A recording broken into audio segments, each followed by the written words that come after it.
All right. Thank you so much for joining me. Can you introduce yourself and what you're running for and when your race is? Hey, Amanda. My name is Salam Bhatti. I'm a public interest lawyer, and I'm running for Congress in CD1 currently, or CD5 if the new maps go through. And the elections are August 4th. The primary elections are August 4th. I'm not gonna. That takes some getting used to. They're always in June, and and now they're being moved because, as all of you know by now, our maps are crazy, and in and out of court, and God knows what's going to happen. Nobody knows what's going to happen. I don't even know what district I live in anymore, which is super fun for me. Where So do this I is campaign? yeah, yeah. Where do I go? Like, who do I ask for money? Also, like, who do you ask for donations? It's all very complicated. So until the maps settle out, we don't really know what's going on. But you're running anyway. This is a pretty crowded primary field. So what made you decide to run? Was it just because you don't like Whitman? I'm just kidding. I hate Whitman, as people know. If everybody who hated Whitman ran, it would be a very crowded field. Oh my gosh. Yeah. My But entire block. I'll say the reason I'm running is I'm a child of immigrants. I grew up low income, and I benefited from programs like WIC and free school meals. Then my dad and I, when I would go to his job sites, we'd listen to NPR and shows like Car Talk. Then I went through law school. I was in poverty while I was in law school and for years afterwards. And then I got hired at the Virginia Poverty Law Center. Ironically, that's when I stopped being in poverty. So then I was on the public service loan forgiveness track. I was 7 years in. And, I'm seeing the Republicans just cruelly gutting all of the programs that helped me get to where I am today. I mean, like Mr. Rogers taught me English and they cut the funding for PBS. So programs that have helped millions of people become who they are being maliciously gutted to give tax cuts to the wealthiest folks in human history. So the work I did at the Virginia Poverty Law Center included things like expanding SNAP for 25,000 families here in Virginia. And we did that with a unanimous vote from Republicans and Democrats.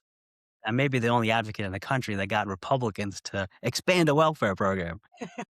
We expanded free school meals for tens of thousands of kids, increased TANF cash assistance twice, and repealed unjust and racist laws and a bunch of other cool stuff along the way. So, with this experience, both personal and professional, and with this expertise that we don't see often in Congress, and with a vision of running a campaign for the people, that's why we're running for Congress. So what would be your day one priority? Like, what legislation would you be immediately proposing? You walk in, you get sworn in. Boom, here's my first bill. My first bill, so there's a lot of great bills already, like Medicare for all, taxing the rich, which are our policy priorities. But mine is a really wonky, nuanced thing. Have you heard of the benefit cliff? No. All right. So when you're receiving welfare benefits, let's say you're getting SNAP and you're getting $300 a month, and then you got maybe a raise at work, and now you're going to get, 75 extra dollars at work. You could lose $150 in SNAP benefits. So the math doesn't math, and people are not going to take their raise because it doesn't make economic sense. So that's known as a benefit cliff. So I would turn that cliff into a slope with my legislation. And for every dollar you get in net income, you lose a dollar in your welfare benefits. And then that way you can actually get out of poverty in a much more smoother way. That makes that is sounds like a common sense, which makes sense as to why it's not already the law because it's never the common sense solution that we end up getting. So you mentioned that your priorities already have bills that are kind of in the works, Medicare for all, taxing the rich. Is there anything else that you're really leaning into and Yeah. talking about with people in the first? Campaign finance reform is Mm. a third priority. And so many people, and the reason that these are our three priorities is that we are not attacking the symptoms of all the problems. We are going for the root cause. Our three priorities go right for the root cause. And that's the thing that I've learned as a poverty lawyer is that poverty isn't something we can solve by going to the symptoms. Poverty doesn't need to exist. It's a man-made construct. So that means it can be solved. So let's just go to the root of it and really resolve it. So those are the reasons why. So this is such an interesting, I mean, either no matter which one you end up in, the demographics would obviously be a little bit different as far as like coastal communities and things, but it's rural. Both the first and the fifth are rural suburbs, a little bit urban, military families, pretty diverse. I'm going to just talk to the first because that's the, the one that we are actually dealing with in reality right now until the new maps pass. Um, we have not flipped the first in many, many years. So where do you think that Democrats in the state are missing the mark here? Because we're obviously not hitting voters with what they want to be hearing. Yeah, what we've seen is lackluster candidates coming out with milquetoast policies.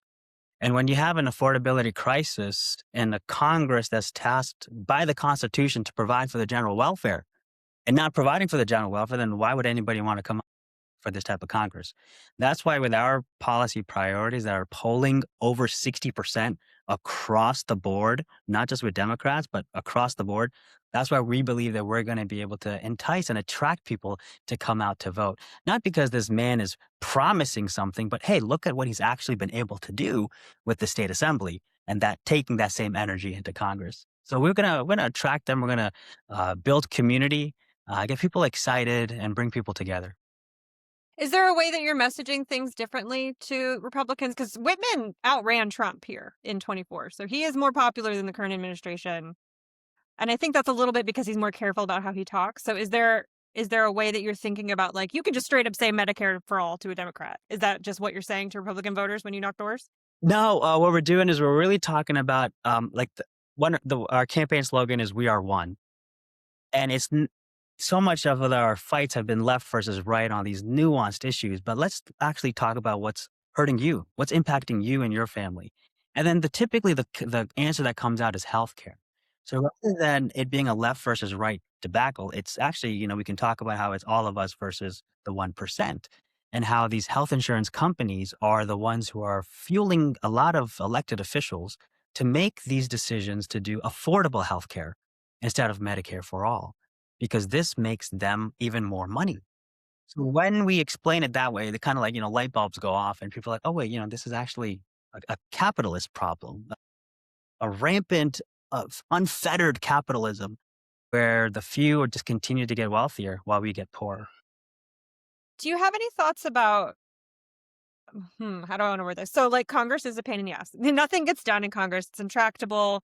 It's been slow to like this molasses crawl. And you'll be a freshman. So you won't be going in with like a ton of political capital, which for some people I think is a like carte blanche to be way more effective. And for some people they hide behind it a little bit. So how do you think about like coming into Congress, new kid on the block, getting anything done in this kind of environment? So it's not a one-person operation. This is an exciting time. This is a time it's a revolutionary time.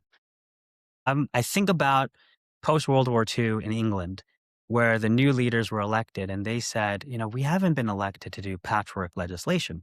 We've been elected at a revolutionary time to do revolutionary things. So during this election, people across America are not looking to one candidate to be the fixer. We have a block of candidates across the country who are running on these similar or same priorities.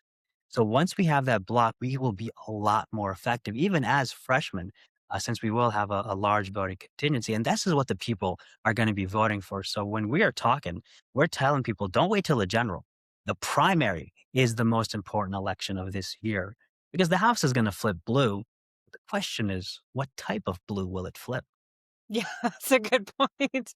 And I very hard agree. Hard agree. I it's something that I've observed just doing my like content work in my comment section and from my followers is that people are getting involved and paying attention to primaries when they have never paid Yeah. attention because they're starting to understand like if you want the party to behave in a particular way, that's your chance. You either run or you support someone who's running on the platform that you actually care about and not some, as you said before, like milk toast, not exciting, not interesting platform that nobody cares about. Like, you don't get to win just because you have a D by your name anymore, I think. Those days are gone. So if you're in Congress, and I mean, I hope that we have, as you're saying, a big voting block on the left. But if we don't, or if we're looking at like, I don't know, controversial legislation or hard to push through legislation, do you have any thoughts about working across the aisle? Like, what are your thoughts or your feelings about dealing with Republicans when you get Yeah. into Congress? Um, we got to work across the aisle. But there's a lot of things you also have to just be relentlessly for. What I've learned in Virginia when we were advocating for SNAP expansion was I saw the failures of my predecessors who were trying to get SNAP expanded. And the reason why it kept failing was because our coalition was just full of anti poverty nonprofit advocates. Mm. We didn't have the people with the power, and the people with the power are the ones with the money.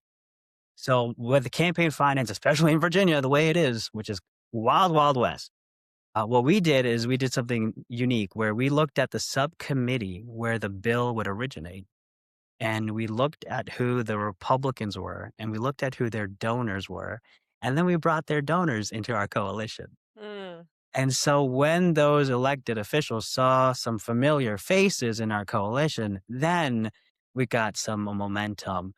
So that's what we're going to do. Hey, how can we agree on something? So we were able to bring in the health insurance companies. We were able to bring in a bank. We were able to bring in big box stores because we were speaking in their language as to why SNAP expansion would be good for them.